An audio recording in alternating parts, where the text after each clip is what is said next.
আমি তো আপনাকে বিয়ে করার জন্য নাটক করিনি। আমি তো নাটক করেছিলাম আপনাকে বাসা থেকে তাড়িয়ে দেওয়ার জন্য, যাতে লোকজন আপনার সম্পর্কে খারাপ জানি আপনি ভয় আর কোনোদিন এই বাড়িতে আসবে না। আমি তো এই জন্য নাটক করেছিলাম। আর আপনি বিয়ে করে নিয়ে এলেন। আমার কথা শোনার পর বাড়ির মালিক আমাকে জোরে একটা ধাক্কা মেরে বিছানায় ফেলে দিল। তারপর কি হয়েছিল বন্ধুরা জানতে ভিডিওটি শেষ পর্যন্ত দেখতে থাকুন। তবে মূল ভিডিওটি শুরু করার আগে তোমাদের কাছে একটা রিকোয়েস্ট, তোমরা যারা এখনও আমার চ্যানেলটিকে সাবস্ক্রাইব করেননি তারা আমার চ্যানেলটিকে সাবস্ক্রাইব করে পাশে থাকবে। তাহলে আসল ঘটনাটি শুরু করি। আমার সব কিছু শেষ হয়ে গেছে। এই লোকটা আমার সম্মান নষ্ট করে দিয়েছে। আমি কাউকে মুখ দেখানোর মতো অবস্থায় থাকলাম না। এখন আমি কোথায় যাব? বাড়ি ভাড়ার টাকা নিতে এসে তো আমাকে সব শেষ করে দিয়েছে। আমি কান্না করতে করতে চিৎকার চেঁচামেচি জুড়ে দিলাম, যাতে আমার অবস্থা দেখে সবার আমার প্রতি করুণা হয়। ছোটবেলা থেকেই আমার অভিনয় করার খুব শখ ছিল। তাই আজকে আমি এমন অভিনয় করেছি যে সবাই আমার মিথ্যা অভিনয় ফেঁসে গেছে। পুরো এরিয়া আমাদের বাড়ির বাইরে একজোট হয়ে গেছিল। সবার সহানুভূতি আমার সাথে ছিল। সবাই আমার বাড়ির মালিককে অভিশাপ দিয়েছিল। আর আমার বাড়ির মালিক সবাইকে নিজের নির্দোষ হওয়ার কথা বলেছিলেন। কিন্তু সেখানে উপস্থিত লোকেদের মধ্যে কেউ তার কথা বিশ্বাস করছিল না। আমি একজন 12 বছরের মেয়ে। আর আমার অবস্থা খুব খারাপ ছিল। এই কারণে সবার আমার উপরে সহানুভূতি ছিল। আমি কান্না করতে করতে তারা চোখে বাড়ির মালিককে দেখছিলাম যে নিজেকেই দের হাত থেকে বাঁচানোর চেষ্টা করছিল। মালিক কিছুক্ষণ আগেই ভাড়া চাইতে আমাদের বাড়িতে এসেছিল। আর আমি এমন অভিনয় করলাম যে তার কাছে নিজের সম্মান বাঁচানোর কোনো রাস্তাই বাকি রইল না। আমাদের বাড়ির মালিক খুবই ভদ্রলোক। সে যদিও কিছুটা রাগী আর জেদি ছিল, কিন্তু কখনোই আমার উপরে খারাপ নজর দেয়নি। আজকে সে যখন ভাড়া চাইতে এসেছিল তখন আমার উপরে খুব রাগ দেখাতে শুরু করেছিল। কেননা আমাদের গত কয়েক মাসের ভাড়া বাকি ছিল। আজকেও আমাদের কাছে তাকে টাকা দেওয়ার জন্য কোনো টাকা ছিল না। এই কারণেই আমি অনেক চিন্তা ভাবনা করে বাড়ি ভাড়া বাঁচানোর জন্য এই নাটক করেছিলাম। আর এটা বলে তাকে বাড়ির ভিতরে নিয়ে আসবে। আজকে আমি অর্ধেক ভাড়া দিয়ে দেব। প্রথমে তো সে আমাকে না করতে লাগল, কিন্তু আমি তাকে চালাকি করে ভেতরে ডেকে নিলাম। আমি তাকে বললাম যে বাইরে খুব গরম, আর আপনি এত দূর থেকে হেঁটে এসেছেন। ভিতরে আসুন, আমি আপনাকে ঠান্ডা শরবত দিচ্ছি। সে জানত না যে আমার মা বাড়ির ভিতরে নেই, আর আমি বাড়িতে একলা আছি। সেই বেচারা তো অজান্তেই আমার বারবার বলাতে সে বাড়ির ভেতরে আসে। আর সুযোগ দেখে আমি বিছানার চাদর টেনে নিচে ফেলে দিলাম। নিজের চুল এলোমেলো করলাম। আর খুব তাড়াতাড়ি করে এক নাটক করার প্রস্তুতি নিলাম। তারপর অভিনয় করতে শুরু করলাম। এত চালাকি চেহারা এত তাড়াতাড়ি করছিলাম যে আমার 35 বছরের বাড়ির মালিক হতভম্ব হয়ে গেছিল। তার তো মাথাতেও এরকম কিছু ছিল না আমি এত জঘন্য কিছু করব। আমি তাকে টাকা দেওয়ার বদলে আমার মনে হয়েছিল এভাবে আমাদের থেকে জান বেঁচে যাবে। আমার এই ব্যবহারে সে খুব বেশি ভয় পেয়ে গেল। কিন্তু এর আগে সে আমার এই ব্যবহার চিন্তাভাবনা বুঝতে পারে। তার আগে আমি এমন চেঁচামেচি জুড়ে দিলাম যে সে কিছু বোঝার বা পালানোর সুযোগ পায়নি। এটা একটা ছোট পাড়া। এখানে সবার বাড়ি একে অপরের সঙ্গে লাগানো। তাই আমার হালকা চিৎকারে আশেপাশের সব লোক বাড়ির বাইরে জড়ো হয়ে গেল। বাড়ির মালিক রেগে আমার দিকে ঘুরছিল। তার মুখে রং সাদা হয়ে গেছে। সে তো কখনো স্বপ্নেও ভাবেনি যে আমি এমন কোনো রকম ব্যবহার করতে পারি। এখন যখন সে বুঝতে পারে আমি তার সাথে কি করেছি, তখন সে আমাকে ধমকাতে লাগল যে যদি আমি চলনা বন্ধ না করি তাহলে সে আমাকে বাড়ি থেকে চিরদিনের জন্য ধাক্কা মেরে বের করে দেবে। কিন্তু আমি ভেবে নিয়েছি আমি তার কোনো কথাতেই ভয় পাব না। আমি তার ধমকিতে ভয় না পেয়ে ঘরের দরজা খুললাম আর চিৎকার করতে করতে বাইরে বেরিয়ে এলাম। আমার মাথার এলোমেলো চুল দেখে লোকের চোখ বড় বড় হয়ে গেল। বাইরে উপস্থিত লোকেরা আমাকে এই অবস্থায় দেখে কানে কানে কথা বলতে লাগল। আমি কান্না করে এমন হাঙ্গামা সৃষ্টি করলাম যে সেখানে উপস্থিত মহিলারা আমাকে সান্ত্বনা দিচ্ছিল। আমার উপরে তাদের করুণা হচ্ছিল। আর তারা বাড়ির মালিককে উল্টোপাল্টা কথা শোনাচ্ছিল। যার মুখে যা আসছিল সে তাই বলছিল। বাড়ির মালিককে কেউ এটা বলে ধমক দিচ্ছিল যে দেখে তো সরল সোজা আর ভদ্রলোক মনে হয়, কিন্তু যুবতী মেয়েকে একলা বাড়িতে দেখে নিজের আসল রূপ দেখিয়ে দিয়েছে। মানলাম এরা গরিব মানুষ, ভাড়া দিতে পারেনি, কিন্তু এর মানে এই নয় যে কোনো মানুষ এসে আমাদের মেয়েদের মান সম্মান হানি ঘটাবে। এই মেয়েটা শুধু এখানে না, আমাদের পাড়ার মেয়ে, তাই বাড়ির মালিকের এই জঘন্য উদ্দেশ্য ব্যাপারে আমরা চুপ থাকব না। এরা আসে এই লোক যারা আমাদের গরিব কখনো অনুভব করেনি, আর না কখনো আমাদের বাড়ির অভাবের কথা আমাদেরকে জিজ্ঞাসা করেছি। কিছু লোক তো আগুনে ঘি ঢালার কাজ করেছে, আর বাড়ির মালিকের উপরে হামলা করার চেষ্টা করছি। এই চেঁচামেচির ভিতর আমার মা ও বাজার থেকে ফিরে এসেছে, আর এই সব কিছু দৃশ্য দেখে হতভম্ব হয়ে জোরে জোরে কান্না করতে লাগল। মা জানত না যে আমি এটা অভিনয় করেছি, তাই মা অন্যদের মতো বাড়ির মালিককে দোষারোপ করেছিল।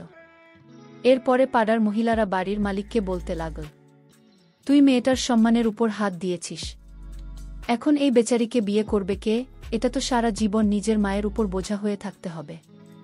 তো এই অপরাধেই শাস্তি হওয়া উচিত যে তুই এখন এই মেয়েকে বিয়ে করবি আর এই বাড়ির মেয়ের নামে করে দিবি, না হলে আমরা তোর এরিয়াতে পা রাখাও মুশকিল করে দেব, আর তোর বিরুদ্ধে পুলিশের রিপোর্ট লেখান। বাড়ির মালিক সবাইকে বোঝানোর অনেক চেষ্টা করুন যে সে কিছু করেনি, ও একজন ভদ্র বিবাহিত মানুষ, কিন্তু ওর কথা কেউ শুনল না। সবাই একজোট হয়ে তার উপর এমন চাপ সৃষ্টি করল যে সে রাজি হয়ে গেল। কিন্তু এই সমস্ত নাটকের সময় আমি বিয়ের ব্যাপারে ভাবিনি। আমি তো শুধু এটা ভেবেছিলাম যে আমি ওকে বদনাম করে এ পাড়া থেকে বের করে দেব, পরে সে নিজেই ভয়ের কারণে কখনোই বাড়ির দিকে আসবে না। কিন্তু পাড়ার লোকেরা তো আমাদের বিয়ের ব্যবস্থা করতে শুরু করে দিই। আমি খুব ভালোভাবেই জানতাম যে বাড়ির মালিক বিবাহিত মানুষ, তাহলে আমি কিভাবে তাকে বিয়ে করতে পারি, আর বিয়ের পরে না জানি সে আমার সাথে কি ব্যবহার করবে। এই কারণে আমি তাকে বিয়ে করতে চাইলাম না। কিন্তু সেখানে যতজন মহিলা দাঁড়িয়েছিল সবাই মিলে আমাকে বোঝাতে লাগলো আর বলতে লাগলো, এখন তোকে কেউ নিজের করে নেবেন না, তো সারা জীবন বরবাদ হয়ে যাবে।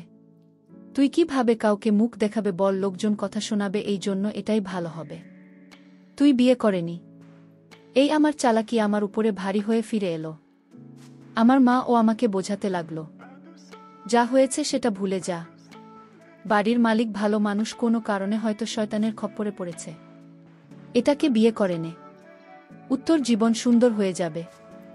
এমনিতেও আমরা এত গরিব, তার উপরে তোর মাথার উপরে বাবার ছায়া নেই, তারপরে তোকে এই অবস্থায় কে বিয়ে করবে?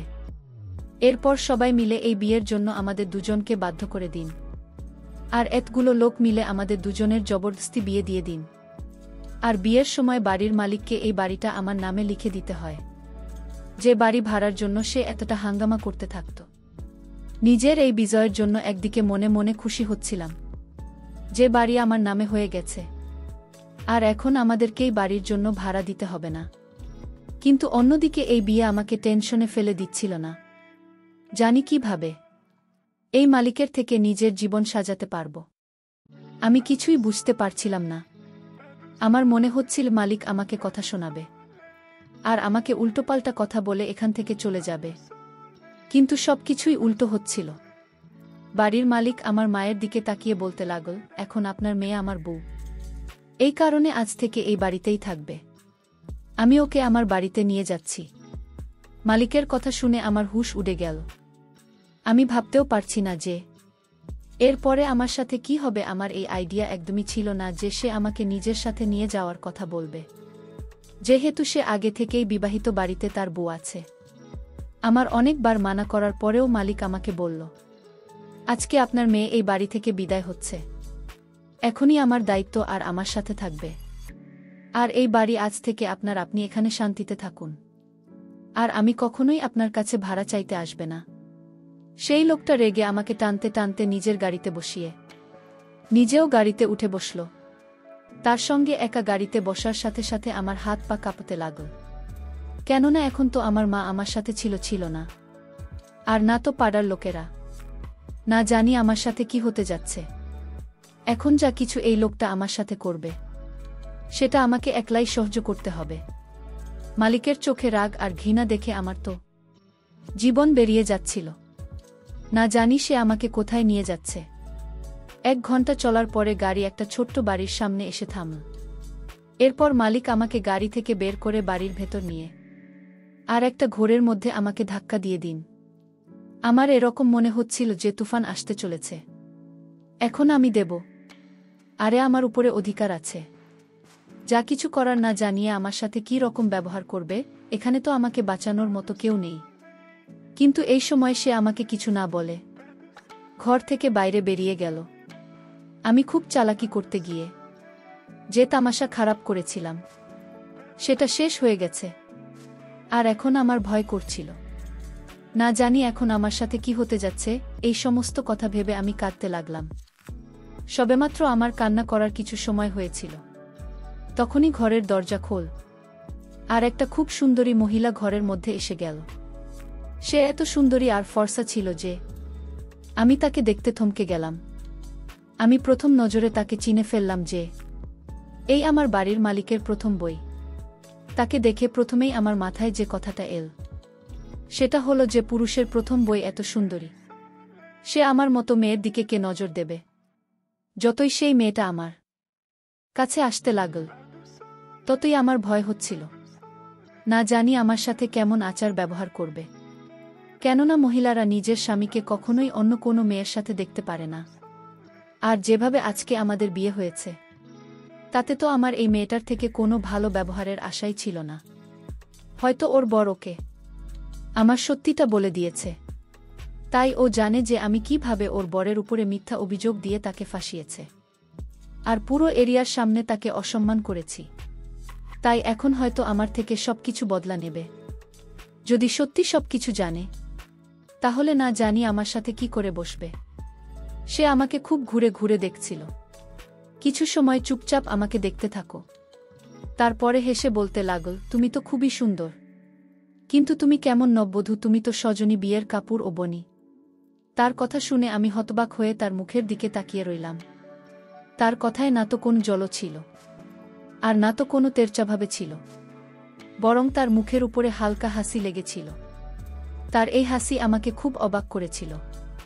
তার চোখ যখন আমার খালি হাতের উপর পড়ল তখন সে নিজের হাত থেকে চুড়ি খুলে আমার হাতে পরিয়ে দিল। আমি তার সব কাজ খুব অবাক হয়ে দেখছিলাম। আমি তার সতীন, তারপরেও সে কিভাবে আমার সঙ্গে এত ভালোবেসে কথা বলছে, আর সেটাও এমন। বিয়ের পরে সে কিছু সময় আমার কাছে বসে থাকল আর আমার সঙ্গে কথা বলতে থাক। তার কথায় মধু ঝরে পড়ছিল। সে আমাকে এমন কোনো কথা বলেনি যাতে আমার এরকম মনে হয় সে আমাকে ঘৃণা করে। তার মাধুর্যপূর্ণ কথা শুনে আমার কিছুটা সাহস পেল। আমি ভয়ে ভয়ে তাকে বললাম, পশ্চিমের থেকে আমার খুব ভয় লাগছে না। জানি সে আমার সাথে কি করবে, আমি জানি যে কারণে সে আমার উপরে বিরক্ত হয়েছে। সেটা অনেক বড় ভুল, কিন্তু অভাব আমাকে এমন করতে বাধ্য করেছে। আমার কথা শুনে সে বলতে লাগল, তুমি চিন্তা করো না, জয়নাল খুব ভালো মানুষ, ও তোমার কিছুই করবে না। এরপর সে উঠে বাইরে চলে গেল। আর কিছু সময় পরেই ফিরে এল। এবার যখন ফিরে এল তখন ওর হাতে দুধের গ্লাস ছিল। ও সেই দুধের গ্লাসটি আমার হাতে ধরিয়ে দিল আর বলল, এই দুধ খেয়ে নাও। আর তুমি দেখো জয়নাল তোমার উপরে একদমই রাগ করবে না। ও দুধের গ্লাস আমাকে ধরিয়ে দিয়ে তারপরে ঘর থেকে বাইরে বেরিয়ে গেল। আমার খিদে পাচ্ছিল, কেননা এই সময়ে নাটকের কারণে আমি দুপুরের খাবার খেতে ভুলে গেছিলাম। তারপরে বিয়ের চক্করেই বাড়িতে আসতে রাত হয়ে গেল। এই কারণে আমিও সেই দুধের গ্লাস শেষ করে দিলাম আর ঘরের মধ্যে এদিক ওদিক দেখতে লাগলাম। সবেমাত্র কিছু সময় কেটেছিল, তখন ঘরের দরজা আবারও খুলে। আর এটা দেখে আমার বুঝি দামটা বেরিয়ে গেল যে আমার সতীর বর্ষে যে ঘরের ভিতর আসছে। আরও এসে ঘরের দরজা ভিতর থেকে বন্ধ করে দিল। তার ব্যবহারে আমি খুব অবাক হয়ে গিয়েছিলাম। না জানিও তার বিয়ের শেরওয়ানি পরে এসেছিল, যেটা ওর সাইজে অনেক বড় ছিল, আর মাথার উপরে বরের উপরে ছিল যেটা। বিয়ের দিন নতুন বর পরে আমি তো বুঝতেই পারছিলাম না। এই তো কিছুক্ষণ আগে আমার সাথে একদমই ঠিক ছিল আর আমার সঙ্গে কথা বলছিল। হঠাৎ করে কি হয়ে গেছে, এই কেন বরের কাপড় পরে আমার কাছে এসেছে? আরে দরজার ভিতর থেকে লাগিয়ে দিয়েছে কেন? সে আস্তে আস্তে আমার বিছানার উপরে এসে বসে পড়ল আর তার হাতে ধরা একটা ছোট্ট মহলের ডিব্বা খুলে আমার সামনে রেখে দিল, যার মধ্যে খুব সুন্দর একটা সোনার চেন চকচক করছিল। সে সুন্দর করে হেসে আমাকে বলতে লাগল, এটা আমার তরফ থেকে তোমার মুখ দেখার গিফট। তুমি আমার সুন্দরী বউ। তার এই কথা শুনে তো আমার জীবন যেন বেরিয়েছিল।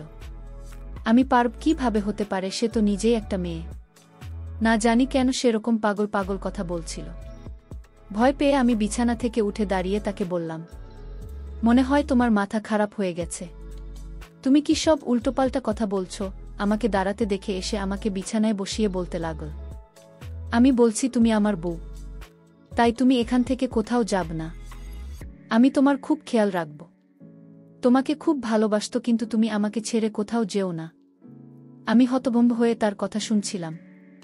বুঝতে পারছিলাম না কিভাবে ঘর থেকে বাইরে বেরিয়ে পালিয়ে যাব। এই মেয়েটা রোগা পাতলা হওয়ার পরেও আমার উপরে নিজের জোর দেখাচ্ছিল। বন্ধুরা, বাকি ইতিহাসটা আগামীকাল আপলোড দেওয়া হবে। সেই পর্যন্ত সবাই ভালো থাকবেন, সুস্থ থাকবেন। ধন্যবাদ।